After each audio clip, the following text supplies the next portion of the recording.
തൃശൂരിലെ കേരള കലാമണ്ഡലത്തിൽ വിദ്യാർത്ഥികൾക്ക് നേരെ ലൈംഗികാതിക്രമം എന്ന് പരാതി.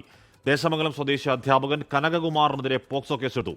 അധ്യാപകനെ വൈസ് ചാൻസലർ സസ്പെൻഡ് ചെയ്തു. ക്ലാസ്സിൽ വെച്ച് കുട്ടികളോട് ഈ ലൈംഗികാതിക്രമം നടത്തി എന്നാണ് ഈ കുട്ടികൾ നൽകിയ പരാതി. ഈ പരാതി ആദ്യം നൽകുന്നത് കലാമണ്ഡലം അധികൃതർക്കാണ്. അതിന്റെ അടിസ്ഥാനത്തിൽ ഒരു പ്രാഥമിക അന്വേഷണം കലാമണ്ഡലം നടത്തുകയും അതിൽ കഴമ്പുണ്ടെന്ന് കണ്ടെത്തുകയും ചെയ്ത പശ്ചാത്തലത്തിൽ ഇന്നലെ വൈകുന്നേരത്തോടുകൂടി ചെറുതുരുത്തി പോലീസിന് ഈ പരാതി കൈമാറുകയായിരുന്നു. ഈ ക്ലാസ്സിൽ മദ്യപിച്ചെത്തി ഈ കുട്ടികളോട് അപമര്യാദയായി പെരുമാറി എന്ന അടക്കമുള്ള കാര്യങ്ങളാണ് ഈ പരാതിയിൽ കുട്ടികൾ ചൂണ്ടിക്കാണിക്കുന്നത്.